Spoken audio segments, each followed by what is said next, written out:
Well, it's a Friday afternoon. Hi, everybody. It's Chief Meteorologist Tim Miller. Before we do anything else this afternoon, I want to give a big shout out to Darlene Long, who sent me an email that basically says she found my email, sent me an email. Said, Tim, I really enjoy the weather. She goes, I listen to South Carolina Public Radio all the time. She watches ETV and didn't know that we really started doing weather forecast, and she is hooked. So, Darlene, love you for that. Thank you so very much. Hopefully you'll be hooked as well. What are we doing here on Facebook? We only come here about twice a day. Sometimes we're live. Sometimes I just post some stuff, but try to be as live as possible with you and give you weather updates and tell you what's going on with our forecast without all of the hype. And there's been a lot of hype over the rain this weekend, and I was getting a whole bunch of rain.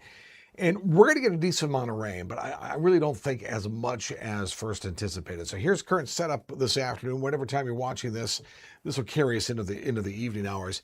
This is a satellite view, obviously, you could tell, of our state. And we have a front that is poised right in here. How can you tell there, Tim Miller? Because you see like a little conga line building up there of instability and showers and thunderstorms starting to form. Another big batch of rain off here towards the west.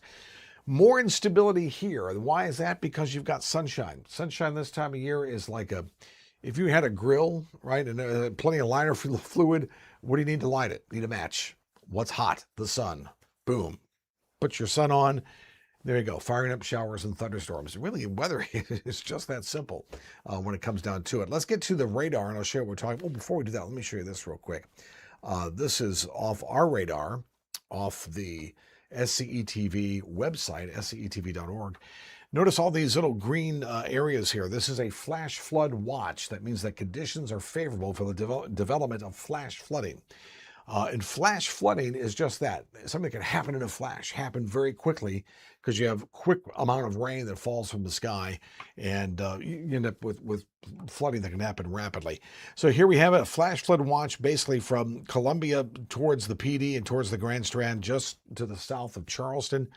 So in the Midlands from Richland, Lexington County, this is into Sumter, into Florence, Darlington, then Horry County, all the way down to Charleston County. We have our flash flood watch. That's in effect for much of the evening. Let me show you this. This is a live look at radar, and I'll see if I can zoom in here just a little bit. And there it goes. It'll sort of regroup here. Little burst of light. That's lightning. So remember, I showed you those showers and storms popping up right along the coast. This is more what we call stratiform rain. And that's what's moving into the central Midlands, just south of Greenville, Spartanburg. Y'all may get into this activity as it moves over from Georgia towards the east over the next couple hours. So it's going to be a wet Friday night. There's no doubt about it. On and off scattered showers. Again, some rumbles of thunder.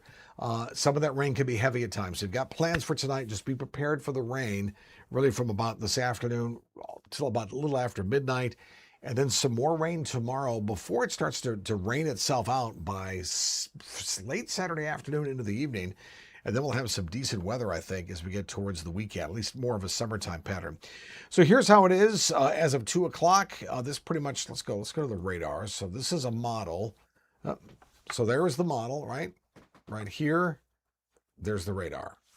So see how it matched fairly well? That's what I like to see, that consistency. And everybody is happy. At least I'm happy. You will be too here once this is done, I know. Here is the rain. Here's 5 o'clock tonight, dealing with scattered showers and storms. Notice by about 8 o'clock or so, still dealing with it around the state. Even by 11 o'clock towards the upstate. Again, not a lot of this is big, heavy rain, but enough consistent rain to where we can certainly have some flooding. Here is, I sound like Peter Brady for a moment, I just lost my voice. Here's 8 a.m. on Saturday morning, scattered showers and rain. It continues really throughout the afternoon. There's low pressure that develops. Again, scattered showers and storms. Notice it's not covering the whole state, so it's not going to be a washout. Saturday night, 11 o'clock, things sort of wind down, scattered showers. Here we are into Sunday morning. Still some scattered showers around. Here's 8 o'clock. Let me go back here just a little bit. There's 2 o'clock Sunday afternoon. Again, coverage really not that big of a deal. Same thing for 5. And by the time we get to 8 o'clock, things wind down. So again, I would say the wettest part of this event is going to be tonight through mid-afternoon tomorrow. Then it's more into the scattered late day, isolated showers and storms for Sunday. The real story will be next week. The heat is back. That front will be gone. Look for temperatures mid 90s, Columbia all the way down to the PD, low 90s along the coast, low 90s to perhaps 95 towards the upstate. The real story is going to be the heat index next week. 110 could be felt for everywhere from about Greenville to Columbia. Perhaps 110, 112 down to the coast for several days will be the heat index. So the heat will be oppressive as we get into the next week. Stay close to us. We'll continue to keep you updated right here on our social media platforms. If there's any flash flood warnings from the watch, we'll continue to update you throughout the weekend as well. Have yourself a great Friday.